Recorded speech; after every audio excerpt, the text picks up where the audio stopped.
জি, দর্শকবৃন্দ সবাইকে 24 ডিসেম্বর শুভেচ্ছা জানাচ্ছি আমি। এই মানচিত্র স্বদেশ, প্রিয় স্বদেশ, এই মানচিত্র আমার আপনার সকলের। বিশেষ করে আমার স্বদেশ যতদিন থাকবে, দেশ থাকবে, মাতৃকা থাকবে এবং আমাদের সামনে প্রতিদিন রাষ্ট্রের অভ্যন্তরে রাজনৈতিক ঘটনাবলী ঘটে, অর্থনৈতিক ঘটনাবলী সংঘটিত আমার এই স্বদেশ এবং আমরা আজকে দুটো বিষয় নিয়ে কথা বলবার জন্য আয়োজন করেছি। এমন রাষ্ট্রপতি চাই যিনি আগামী দিনের বাংলাদেশের রাষ্ট্রের ঐক্যের প্রতীক হবেন। সে এমন ধরনের রাষ্ট্রপতি চাই তিনি দল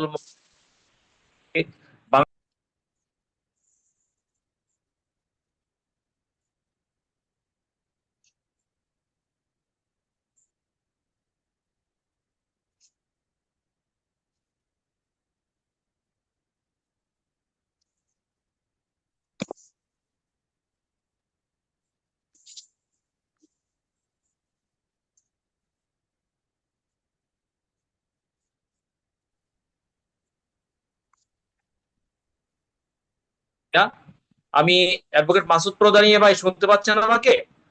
জি জি শুনতে পাচ্ছি। আপনি আমাকে শুনতে পাচ্ছেন? জি, শুনতে পাচ্ছি। প্রথমত আগামীতে আপনার আমাদের বাংলাদেশের নতুন রাষ্ট্রপতি একজন ভারপ্রাপ্ত একজন প্রধান রাষ্ট্রপতি আছেন, কিন্তু একটা নতুন জাতীয়তাবাদ নিয়োগ নিয়োগ দিবে। সেক্ষেত্রে আগামী দিনে যেহেতু বাংলাদেশের অনেক সংকট মানে চ্যালেঞ্জ থাকবে, দিয়ে নানান ট্রাই করতেছে, নানান ভাবেই তারা বাংলাদেশকে জন্য। তো আগামী দিন আমরা কেমন রাষ্ট্রপতি চাই, পাশাপাশি ট্রাম্পের এই উন্মাদনা, যুদ্ধের উন্মাদনা থেকে বাঁচবার কি উপায় আছে, দুটো বিষয় নিয়ে আপনার বক্তব্য স্থান করুন অ্যাডভোকেট মাসুদ দাঁড়িয়ে। ধন্যবাদ চাষি ভাইকে। ধন্যবাদ দর্শক শ্রোতা যারা শুনছেন দেখছেন তাদেরকে ধন্যবাদ জানাচ্ছি এবং ব্যক্তিগত পক্ষ থেকে অত্যন্ত গুরুত্বপূর্ণ দুটো প্রশ্ন করেছেন।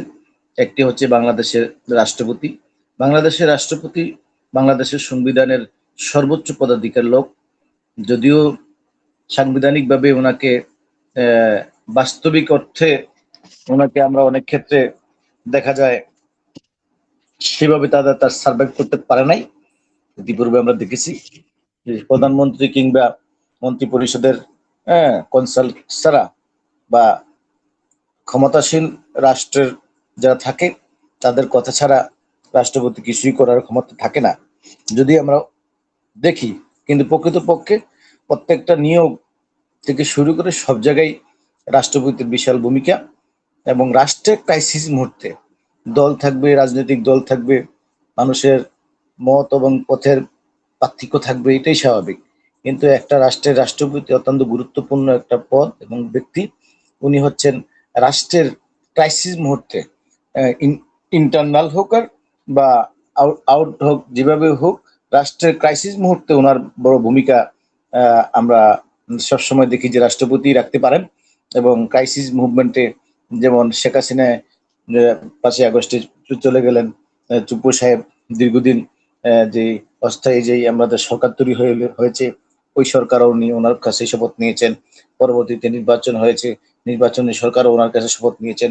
পরবর্তীতে উনি সংবিধানের অনুযায়ী উনি সংসদে গিয়ে 5,000 মিনিট বক্তব্য রাখার জন্য সকলকে আহ্বান জানিয়েছেন এবং সর্বশেষ অসুস্থতা দেখিয়ে উনি চলে গেছেন। এখন আমাদের একাধিক প্রার্থী আছে। আমার প্রার্থী দেখলাম আজকে 6 জনের নাম দেখলাম আমি আজকে একটা পত্রিকায়, 6 জনের নাম দেখলাম, আরেকটা পত্রিকায় 18 জনের নাম দেখলাম। যে একাধিক প্রার্থী থাকবে, আমাদের চাওয়া এবং পাওয়া হচ্ছে রাষ্ট্রের যে গুরুত্বপূর্ণ পদে অধিষ্ঠিত থাকা এমন একজন লোক আসা প্রয়োজন যিনি আমাদের জনগণের মনের ভাষা বুঝবেন। সরকার যদিও কোনো ভুল ত্রুটি কোনো কাজে হয় বা বা তাদের নগদপূর্ণ না আসে, ক্ষমতার কারণে হোক আর অন্য যে কোনো কারণে হোক, রাষ্ট্রপতির কাজ হচ্ছে তাদেরকে সতর্ক করা বা বিভিন্ন সময় মেসেজ দেওয়া। রাষ্ট্রপতি জনগণের হয়ে কাজ করতে পারেন, তার সেই সক্ষমতা এবং যোগ্যতা আছে।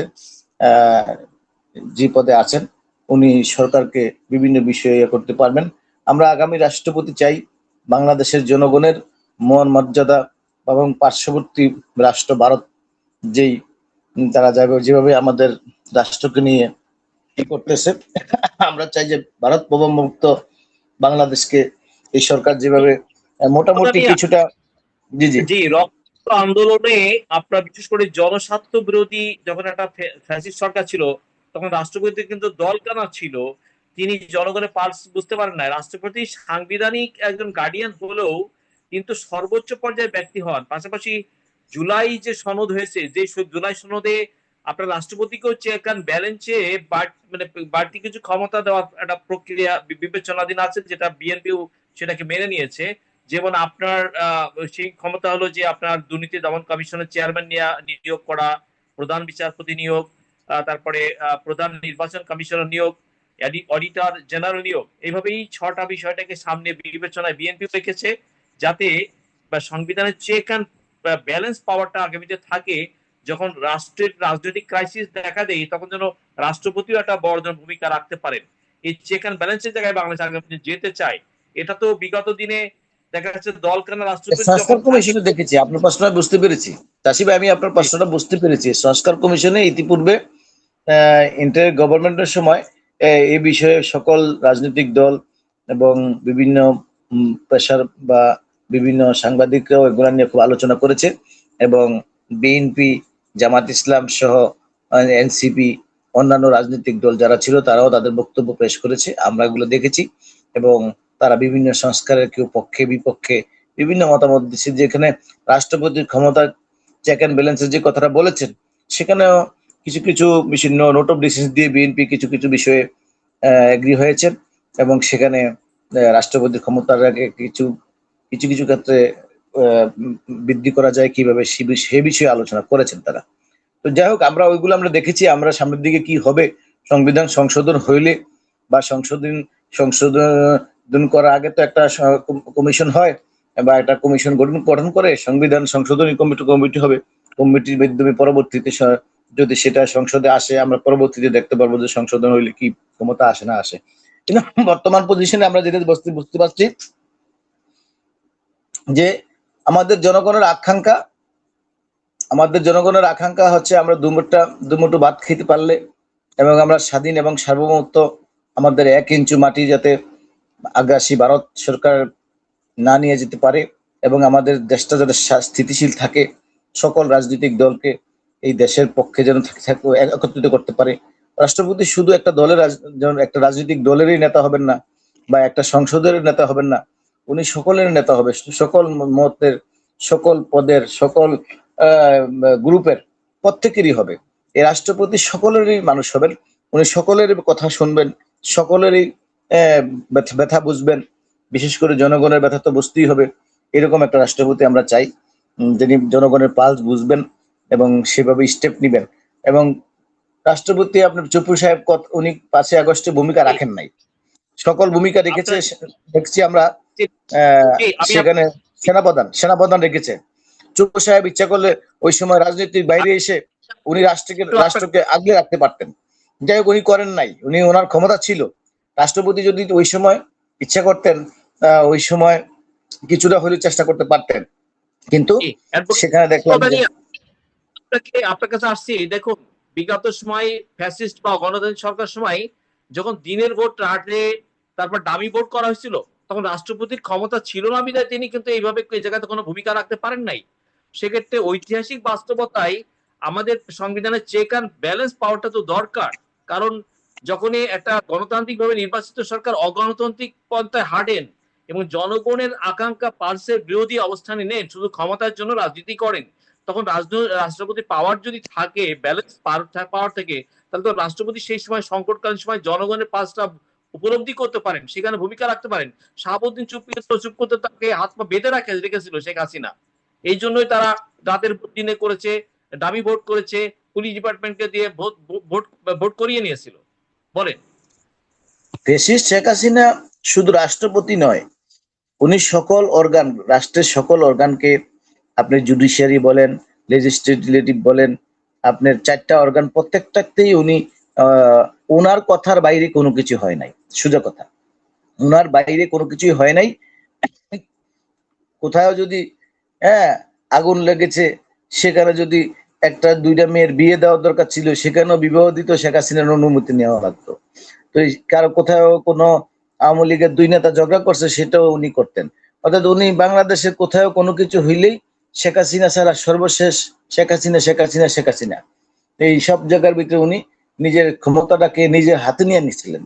এটা এই জন্য উনি ফেসিস্ট হয়ে গেছেন, এবং এই জন্য ওনার ডিপ স্টেট থেকে শুরু করে সেনাবাহিনীকে উনি নিয়ন্ত্রণ করতেন, সমস্ত কিছু উনি পুলিশ বাহিনী যত যত কিছু ছিল সমস্ত কিছু নিয়োগ থেকে শুরু করে উনি ওনার নিজ হাতে নিয়ে নিয়েছিলেন, এবং উনি এই রাষ্ট্রটাকে ওনার নিজের পৈতৃক সম্পত্তি হিসেবে দেখেছিলেন। এই জন্যই জনগণ ওনাকে তাড়িয়ে দিয়েছে।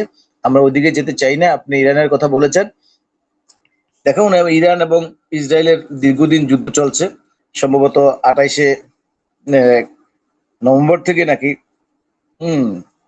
28 তারিখ থেকে শুরু হয়েছে যুদ্ধটা। তো 28 তারিখ থেকে শুরু হয়েছে, এখন এই যুদ্ধ দীর্ঘদিন চলতেছে। আমরা যা দেখতে পেলাম, ট্রাম্প যেটা চেয়েছিল বা ইসরায়েল যেটা চেয়েছিল, যেটা অল্প কয়েকদিনের যুদ্ধ, দু একদিনের মধ্যেই ইরানকে ধ্বংস করে দিয়ে কিংবা ইরানকে চাপে ফেলে দিয়ে বা ইরানের সরকারকে উৎখাত করে দিয়ে সেখানে একটা নতুন গভর্নমেন্ট আসবে, যেটা হবে বা একমাত্র আমেরিকার পাঁচাটা গোলাম হবে। এরকম একটা রেজা পাহলবির মতো লোকদেরকে তারা ক্ষমতায় নিয়ে আসার চেষ্টা করেছিলেন। কিন্তু ওনারা যখন শীর্ষ নেতৃবৃন্দকে হত্যা করেছেন, তারপর সেখানে হামলা করেছেন, তাদের নাতানস সহ বিভিন্ন পারমাণবিক কেন্দ্রে হামলা করেছেন, তারপর থেকে বিভিন্ন আমাদের রাজনৈতিক নেতৃবৃন্দ, খামেনি সহ বিভিন্ন রাজনৈতিক নেতৃবৃন্দ এবং জেনারেলদেরকে হত্যা করেছেন।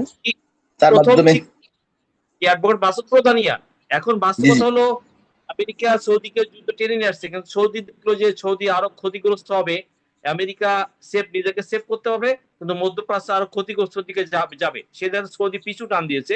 এখন সৌদি, ওমান, বাহরাইন, কাতার আলোচনা টেবিলে নিয়ে একটা সময় জায়গাতে নিতে চাচ্ছে, কারণ মধ্যপ্রাচ্য কিন্তু আমেরিকা নিজেকেই সেখানে সেফ সিকিউর করতে পারছেন না, যিনি নিজেকে নিরাপদ রাখতে পারছেন না, সেখানে মধ্যপ্রাচ্যকে সেফ সিকিউর করতে পারবেন না। কিন্তু এটার মূল বিষয় হলো নেতানিয়াহুর সামনে নির্বাচন, সেই নির্বাচনী বৈতরণী পার হওয়ার জন্যই এই যুদ্ধ খেলাটা খেলেই যাচ্ছে বা কন্টিনিউ করে যাচ্ছে নেতানিয়াহু। এই নেতানিয়াহু এই বদমাইশটাকে থামানোর কি উপায় আছে বিশ্বের কাছে? জাতিসংঘ পরশুদিন কড়া স্টেটমেন্ট দিয়েছে, যুদ্ধ থামাতেই হবে। বলেন। শুনুন, জাতিসংঘ বলতে এখন একটা সংস্থা আছে, এতটুকুই, এর কার্যকারিতা নাই, এদের কথা কেউ শুনছে না। আমেরিকা দাদাগিরি দেখানোর জন্য, তাদের পেট্রোডলারকে টিকিয়ে রাখার জন্য সৌদিকে বিভিন্ন ধরনের টোপ দিয়েছে। সর্বশেষ তারা সৌদিকে যে টোপটা দিয়েছে সেটা হচ্ছে যে আপনাদেরকে আমরা পারমাণবিক বিদ্যুৎ এবং পারমাণবিক শক্তিতে শক্তিশালী করব, এবং সেখানে কিছু সত্যতত্ত্ব দিয়েছে, এবং তারাও সেই লোভে পড়েছে, আমেরিকা লোভে পড়েছে। এবং সেখানে অলরেডি দেখলাম যে প্রথমে হুতিদের এখানে ইয়েমেনে হামলা করলো, তারপরে ইরাকে হামলা করলো। এর মাধ্যমে তো ফক্সি গ্রুপ, যারা ইরানের ফক্সি গ্রুপ, তাদের উপরে হামলা করছে। পক্ষান্তরে এই হামলা তো চলে গেছে ইরানের উপরেই হামলা করা। আর এখন বাবল মান থেকে শুরু করে হরমুজ প্রণালী, দুই জায়গায় কিন্তু এখন সৌদির জন্য বন্ধ করে দিয়েছে, এবং তাদের যে পাইপলাইন ছিল, পাইপলাইন সব বন্ধ করে দিয়েছে অলরেডি ইতিপূর্বে। এখন কিন্তু ওই যে জোট করছে 14টা দেশ, বাংলাদেশও এর মধ্যে আছে দেখলাম, কিন্তু আসলে কোনোভাবেই এই ইরান জোটকে বর্তমানে, যেহেতু রাশিয়া, চীন তাদেরকে সরাসরি একদম সরাসরি তাদের সকল সাপোর্ট দিছে, শুধু সৈন্য প্রেরণ ছাড়া আর্থিকভাবে বলেন, আপনি অস্ত্র এবং ওয়েপন্স যত রকমের প্রয়োজন, স্যাটেলাইট থেকে শুরু করে এবং যত ওয়েপন প্রয়োজন, তাদের F-35 পর্যন্ত খাওয়ার জন্য যে ধরনের ইকুইপমেন্ট প্রয়োজন সমস্ত কিছু দিয়েছে। এখন হুতিদের কাছেও আছে। আমরা দেখলাম যে হুতিরা একদম পুরো আমেরিকার বড় একটা ড্রোনকে একদম ধ্বংস করে দিছে। অতএব এই যে এখানে আপনারা যে দেখতেছি, আমরা ইরাকের যে ফক্সি গ্রুপটা আছে ইরানপন্থী, তাদের কাছেও এখন দেখা যায় যে আপনার আকাশ প্রতিরক্ষা ব্যবস্থা আছে। তো কাজেই এখন তো যুদ্ধটা বিশাল বড় ছড়িয়ে যাচ্ছে। আর সৌদি আরব তো বলে দিয়েছে যে এখন সৌদি আরবের কিছু করার নাই। সৌদি আরব এদিকে কোন দিকে যাবে? এদিকে আমেরিকার কথা শুনতে হইতেছে, ওইদিকে ইরানের সাথে সম্পর্ক রাখার চেষ্টা করতেছে, ওইদিকে অন্যান্য যারা আছে তাদেরকে নিয়ে বিভিন্নভাবে চেষ্টা করতেছে, পাকিস্তানকে নিয়ে জোট করে সেখানে তাদের নিজের নিরাপত্তার চেষ্টা করতেছে। তারা তৃতীয় শক্তি খুঁজতেছে কার কোথায় যে তারা নিরাপত্তা পাবে, কারণ আমেরিকার তো নিজেদের নিরাপত্তা নাই। এখন মধ্যপ্রাচ্যের কোথায় আমেরিকার নিরাপত্তা নাই, তাদের প্রত্যেকটা বেসে আক্রমণ হয়েছে।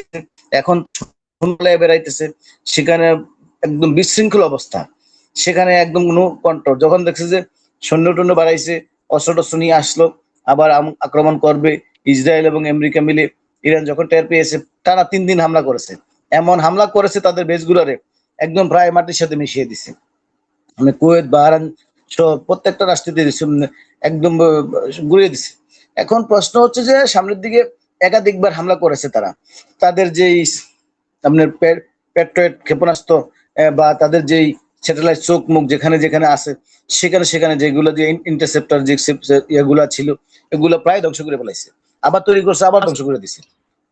কাজে এখন আমি এখন প্রফেসর যুদ্ধটা আসবো, আমি প্রফেসর শরীফ, ডক্টর আব্দুল্লাহ সাকি, আপনি মিউটটা ক্লিয়ার করে নিন। সাকি ভাই, সাকি ভাই শুনতে পাচ্ছেন? প্রফেসর শরীফ আব্দুল্লাহ, সাকি ভাই, আপনি আমাকে শুনতে পাচ্ছেন? বুঝতে পারছি, বলেন। ডক্টর, জি, আমি আপনার কাছে আসছি যে এই যুদ্ধ যুদ্ধ খেলে আমাদেরকে তো কোন অবস্থার মধ্যে ঠেলে দিচ্ছে। আমাদের বাংলাদেশে এখন বিদ্যুৎ উৎপাদনের সংকট দিতে যাচ্ছে, আমাদের উৎপাদন কারখানার সংকট দিতে যাচ্ছে। এই ট্রাম্প বা নেতানিয়াহু এই যুদ্ধ কি উপায়? জাতিসংঘ স্টেটমেন্ট দিয়েছে যুদ্ধ থামাতেই হবে। তা আপনি এই বিষয়টা কিভাবে দেখছেন প্রফেসর শরীফ, ডক্টর আব্দুল্লাহ সাকি ভাই? অসংখ্য ধন্যবাদ, অসংখ্য ধন্যবাদ আপনাকে। হ্যাঁ, আমি কৃতজ্ঞতা জানাচ্ছি। আজকে আমাদের যে মুসলিম কান্ট্রিগুলো, যদি বিশ্বের যদি মুসলিম কান্ট্রিগুলো একত্রিত হতো, তাহলে কিন্তু আমাদের আজকে এই মুসলমানদের এই অবস্থা হতো না। আর যখন কোনো বিশ্বের মধ্যে কোনো যুদ্ধ শুরু হয়, তখন এর প্রভাব আমাদের বাংলাদেশের মধ্যে প্রথমেই পড়ে। আর তো আমরা আসলে যুদ্ধ চাই না, আমরা শান্তির জন্য, শান্তির বার্তা পৌঁছানোর জন্য আমাদের যে রাষ্ট্রীয় পররাষ্ট্র মন্ত্রণালয় আছে, তারা আর চেষ্টা করে যাচ্ছেন। জাতিসংঘ স্টেটমেন্ট, আমেরিকাকে থামাবে কে বিশ্বে? এখন সৌদি বলছে আমরা যুদ্ধ করবো না, আমেরিকার সাথে একদিন যুদ্ধে স্টার্ট করে সৌদি আমরা যুদ্ধ। এই যে গতকালকে দেখেন না, আমেরিকা ইরান থেকে সবকিছু নিয়ে যাচ্ছে। তাদের যে ইয়া ছিল, মানে সামরিক অস্ত্র যা ছিল সব তারা ওখান থেকে সরাই নিয়ে যাচ্ছে। তারাও এখন আর যুদ্ধ করতে চাচ্ছেন না। তো আসলে এদেশে মুসলিম, আমাদের বিশ্বের মুসলিম কান্ট্রিগুলোর লোকগুলি যদি সব একত্রিত হতো, তাহলে কিন্তু আর এই যুদ্ধ হতো না। এবং খবরদারি আমেরিকার খবরদারিও আর এখন থাকবে না। আমরা চাই না যুদ্ধ, আমরা চাই না। আমরা বাঙালিরা, বাংলাদেশিরা চাই একটি মানবিক বিশ্ব। আমরা চাই যুদ্ধ ছাড়া আর যাতে কোনো মায়ের বুক খালি না হয়, শান্তির পতাকা। এবং আমাদের বিশ্বের মধ্যে, এশিয়ার মধ্যে যদি মুসলিম কান্ট্রিগুলো একত্রিত হতো, আমাদের আসলে মানে মুসলমানরা আমাদের সঠিক না। যেমন সৌদি আরবের কথা চিন্তা করেন, তারা যদি আমেরিকাকে তেল দেওয়া বন্ধ করে দেয়, তাহলে আমেরিকার বাপেরও ক্ষমতা নাই যুদ্ধ করার। এবং তারা তেল দিয়ে পানি নিয়ে যাচ্ছে, পানি দিচ্ছে, তেলের পরিবর্তে তারা পানি দিচ্ছে। এইভাবে আমাদের বিশ্বকে, মুসলমানদেরকে ধ্বংসের লীলাভূমি তৈরি করতেছে আমেরিকা। আমেরিকার সেই দিন মানুষ বুঝতে পারতেছে। এখন মানুষ কোনো মানুষের বোকা না, এবং তারা স্ব জায়গা থেকে তারা বুঝতে পারতেছে যে না, আমরা আর যুদ্ধের দিকে যাব না, আমরা শান্তির পতাকা উড়াতে হবে আমাদের। তাই আমি আপনার চ্যানেলের মাধ্যমে বিশ্ব, বুঝছেন, আমাদের প্রতিষ্ঠান জাতিসংঘ এ তো ব্যর্থ হচ্ছে, জাতিসংঘ বারবার ব্যর্থ হচ্ছে। জাতিসংঘ হলো সর্বোচ্চ জায়গা, সে ব্যর্থ হলে আশার আলো আমরা দেখছি। বাস্তবে তো এই ট্রাম্প আজকে বলছেন আমি চুক্তি করব, কালকে তার বাহিনী দিয়া কালকে অ্যাটাক করতেছে।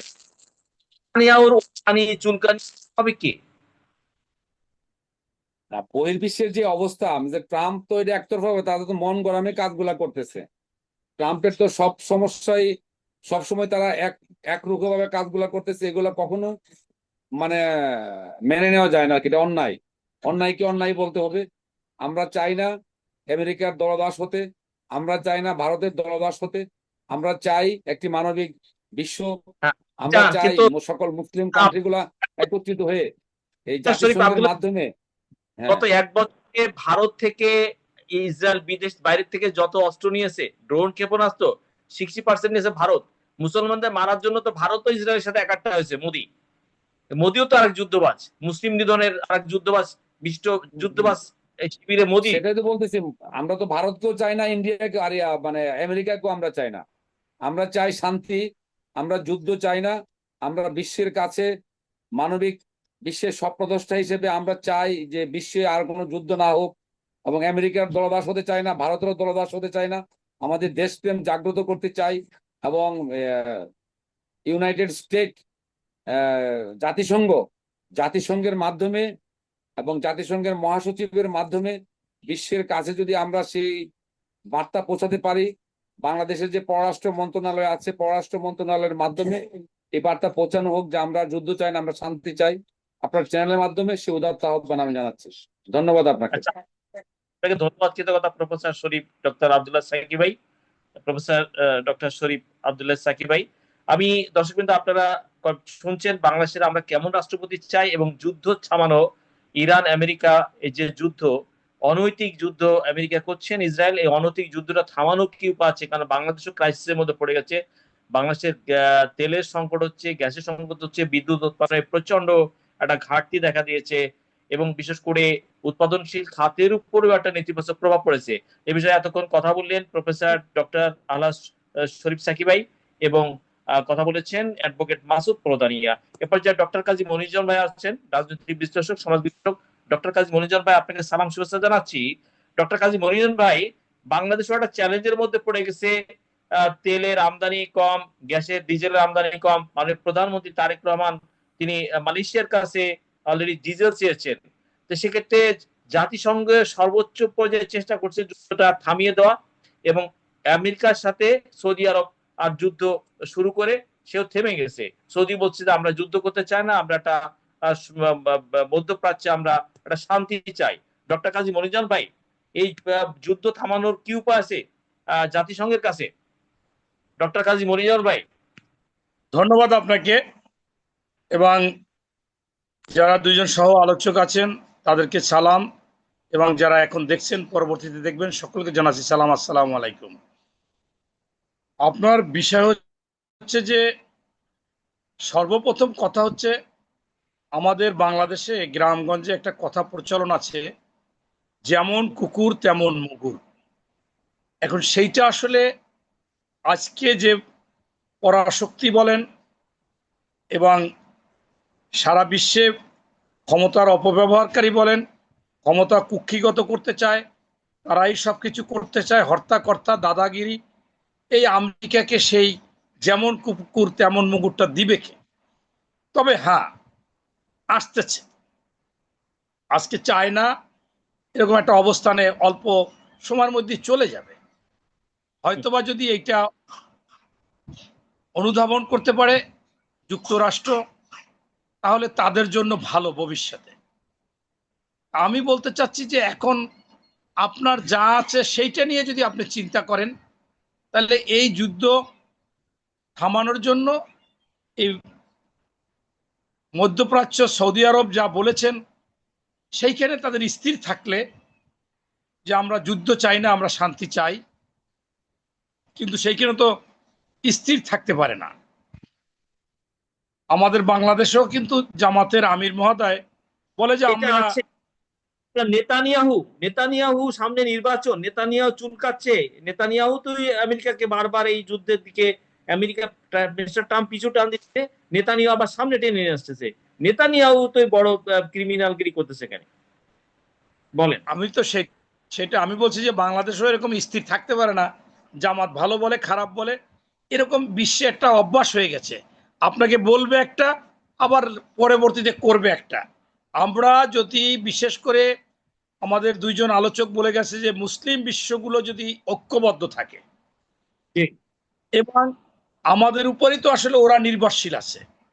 তেলের কথা বলেন, এই অস্ত্র বিক্রি করা, তাদের এই বাণিজ্য, এগুলো যদি আমাদের কাছ থেকে না পায়, তাহলে তো তাদের কি, তারা কি সেখানে তো তারা টিকতে পারে না, দাদাগিরি করতে পারে না।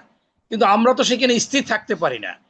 নেতানিয়াহু মনে করেন যে এটা ইতিহাস, যে ওইখানে তারা রোহিঙ্গা হিসাবে এসেছে, রিফিউজি বলেন, রোহিঙ্গা বলেন, ওইখানে অবস্থান গাড়ছেন এবং তারা মনে করেন যত ধরনের হিংসাত্মক আমাদের বাংলাদেশে আজকে যে রোহিঙ্গা হয়তোবা 20 বছর পর 30 বছর পর টের পাবেন যে এই মনিজন ভাই, নিয়ে কাজী মনিজন ভাই, আপনাকে আমি কিছু তথ্য দিই।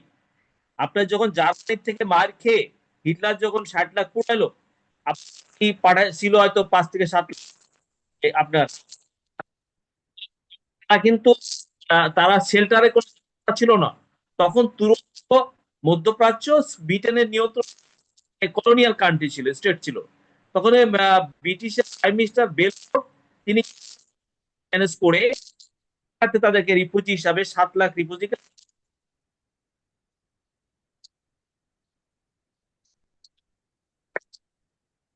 প্রাইম মিনিস্টার বেল আমাদের আর 47-এর আজকে দেখেন তারা তাদেরকে টাকা ছিল কিন্তু 23,000 হয়ে গেছে, এবং তারা কিন্তু সপ্তম রপ্তানি 11,000 বিলিয়ন অস্ত্র করেছে। 1,000 বিলিয়ন অস্ত্র রপ্তানি করেছে। আয়তন কিন্তু এখন এই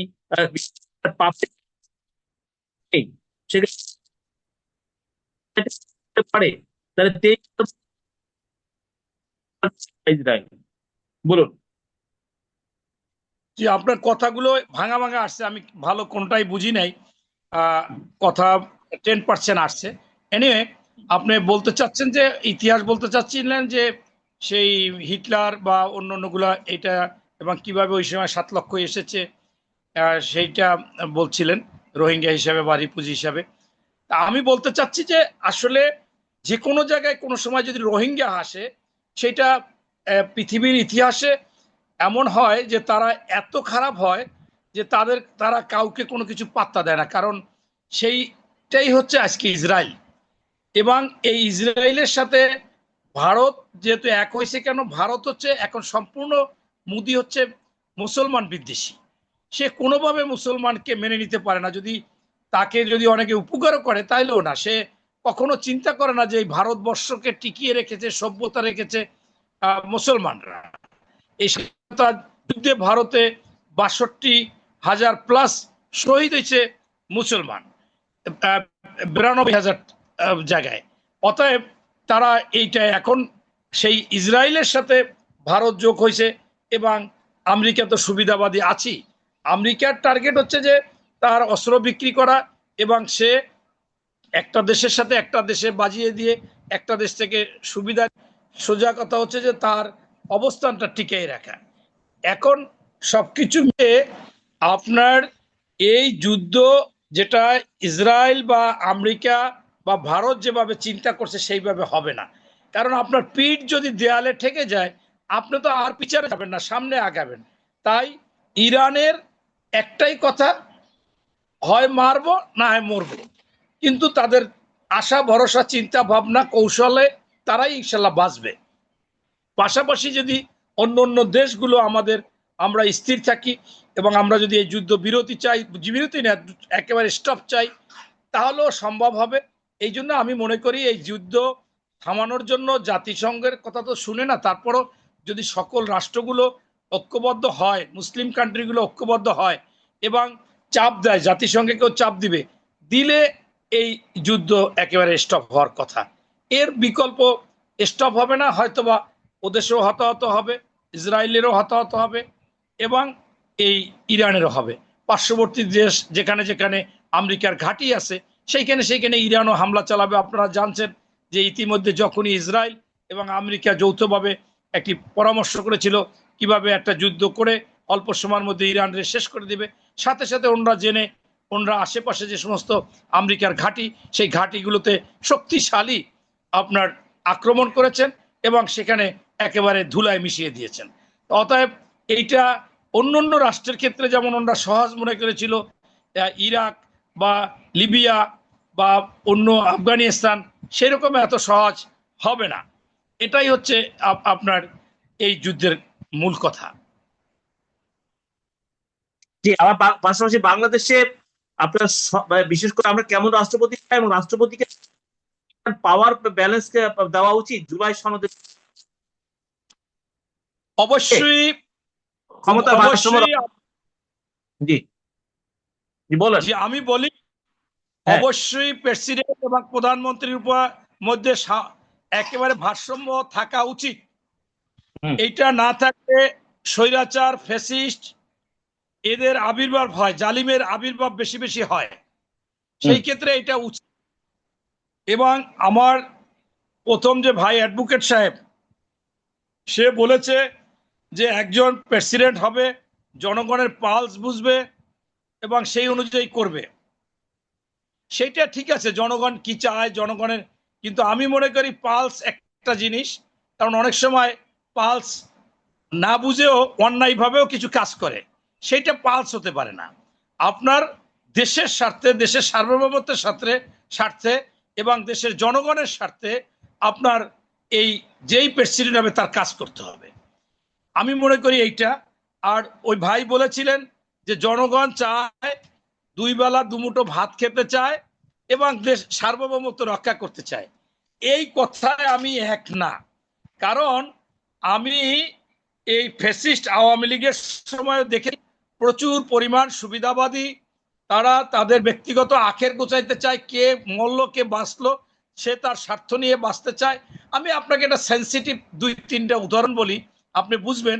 একটা লোককে কোপাইয়া মারতেছে আর বাংলাদেশে আপনার করতেছে, আপনার ভিডিও করতেছে। একটা বাচ্চা পুকুরে পড়ে গেছে, তাকে উদ্ধার না করে সে ভিডিও করতেছে। এরপরে আপনার একজনটা ছিনতাই করে নিয়ে যাচ্ছে, একজনকে খুন করতেছে, সে না তাই ঠেকাইয়া সেখানে না গিয়ে সে ভিডিও করতেছে। বিশ্বজিৎ এই ঘটনা অবশ্য আমি হিন্দু, আমি দর্জি, আমার মেরো না, কিন্তু বিশ্বজিৎকে কিভাবে নির্মম ভাবে তারা হত্যা করেছিল, বিশ্বজিৎ তাকে কি নির্মম ভাবে হত্যা। সন্ত্রাসীরা মারবে ঠিক আছে, কিন্তু যারা ভিডিও করলো তারা এগিয়ে আসলো না, তারা 999-এ ফোন করলো না। তাই আমি বলতে চাচ্ছি বাংলাদেশের মানুষ বেশি, আমার এই আওয়ামী লীগের সময় তো দেখেছি তারা কেউ পাহাড় করেছে, পাহাড় সমতুল্য অর্থ করেছে, যারা বিরোধী দল তাদের ব্যবসা বাণিজ্য নিয়ে গেছে, কোনো মায়া দেয় নাই, সালিসির নামে টাকা নিয়েছে, তাদের এমনকি কোনো কোনো জায়গায় হুমকি দিয়েছে। পুরুষ মানুষ ছিল না, তার মেয়ে কলেজে যায়, তোমার মেয়ে কলেজে যেতে পারবে না, 5,000 করে টাকা দিতে হবে, নতুবা তোমার মেয়েকে আমি করব, নষ্ট করে দিব। এরপর আপনি দেখেন যে এখন আমি আবার দেখতেছি, আমি এ পর্যন্ত 4 দিন বা 5 দিন সচিবালয় গিয়েছি, সেখানে দালালের সয়লাভ। আমাকে বলে যে আপনি ভিতরে ঢুকবেন নাকি বা আমি চিন্তা করি আমাকে চিনে না, এরা কারা? এরা ওই একই দালাল। মনে করেন আগেও এক শ্রেণীর দালাল ছিল আওয়ামী লীগের সাথে, এখন আবার এই দালালরা সব বিএনপি বা কারো সাথে হয়ে গেছে এবং তারা তদবির বাণিজ্য করতেছে। আমি মাঝে মাঝে জিজ্ঞাসা করি যে ভাই তাহলে এটা কিভাবে করা যাবে, মানে কোনো কাজে গেছে নাকি, এরকম সচিবালয়ের মধ্যে ঢুকে গেছে। তারা সচিবালয়ের মধ্যে ঢুকে আমার বিএনপি যদি কেউ করে থাকে সে আমাকে ইনশাল্লাহ চিনবে, সে মন্ত্রী হোক, এমপি হোক, আর যদি ত্যাগী নেতা হয়। কারণ আমি সারা বাংলাদেশের সমাবেশগুলোতে গিয়েছি, সারা বাংলাদেশে ঘুরেছি, মঞ্চে বক্তব্য দিয়েছি, মঞ্চে 2 মিনিট 1 মিনিট দিতে বলছে। মনে করেন 22 সালের 10ই ডিসেম্বর আমি আমি বুঝছি গোলাপবাগ মাঠে মঞ্চে বক্তব্য দিয়েছি। এখন ভাই, হেফাজতের মামলাটা সামনে আসছে, লতিফ সিদ্দিকী গ্রেপ্তার হয়েছেন, তিনি বলছেন আমি ফাঁসির প্রস্তুতি নিয়ে আসছি। এইটা তো এই যে আপনার বিডিআর হত্যা, হেফাজত হত্যা, এই যে বিডিআর 57 অফিসার হত্যা, আবার এটা নতুন করে প্রত্যেকটা হত্যা তদন্ত করে ঐতিহাসিক ভাবে এটা জাস্টিফাই করা উচিত, যাতে আবার আগামীতে কেউ ফ্যাসিস্ট হয়ে এই ধরনের জনস্বার্থ বিরোধী কিলিং নামতে না পারে। বলেন এ বিষয়ে কথা বলেন। এটা একেবারে 100-এ 100 এটা তদন্ত করে যথাযথ বিচার করা উচিত এবং সেই বিচার দৃশ্যমান হবে। নতুবা এরকম কোন সরকার তার ব্যক্তি সুবিধার জন্য সামগ্রিক ধ্বংস করে দিবে, এরকম হেফাজতের মতো একটি সংগঠন যারা শান্তিপ্রিয় ছিল, ইসলামের কথা বলতেন এবং যেখানে অন্যায় সেইটা তুলে ধরতেন, সেই জন্য তাদেরকে গণহত্যা হতে হবে, এইটা কোনোভাবে মেনে নেওয়া যায় না। তাই আমি মনে করি বিডিআর হত্যা, হেফাজত হত্যা, এইটা একেবারে পুঙ্খানুপুঙ্খ তদন্ত করে সে যেই জড়িত থাকুক তাকে আইনের আওতায় এনে ফাঁসি কার্যকর করা উচিত। এবং এইটা অল্প সময়, যেমন আমরা দেখেছি এই রামিসা হত্যা 19 দিনের মধ্যে রায় হয়েছে। আমরা চাই যে এখন এই সমস্ত বিচারক একটা টার্গেট দিয়ে দেবে যে 1 মাসের মধ্যে সমাধান হবে, 2 মাসের মধ্যে সমাধান হবে, 3 মাসের মধ্যে সমাধান হবে। প্রয়োজনে তদন্তের জন্য ম্যান পাওয়ার দিয়ে দেবে 3-4টা ধরনের, যে তুমি করবা কে কে গুলি করলো, তুমি করবা কে কে কাকে পাওয়া যাচ্ছে না, কারা কারা ওই সময় নিখোঁজ হয়েছে ওই মাদ্রাসাগুলোর, এরকম আমি বলছি ভাগ ভাগ করে দিবে। ঠিক বিডিআর হত্যারও এরকম দিতে হবে, দিলে আমার মনে হয় সেই ক্ষেত্রে একটি ভালো কিছু আসবে। ধন্যবাদ। জি, আপনাকে ধন্যবাদ, কৃতজ্ঞতা ডক্টর কাজী মোহাম্মদ রাজনৈতিক। তো এই পর্যায়ে দর্শকবৃন্দ, আমরা শেষ পর্যায়ে আসছি। অ্যাডভোকেট মাসুদ প্রধানিয়া, আমি আপনার কাছে আসছি। এই যে হেফাজতে শান্তিপূর্ণ আন্দোলন, মানে শান্তি হয়েছে, তার লাশ গুম করা হয়েছে,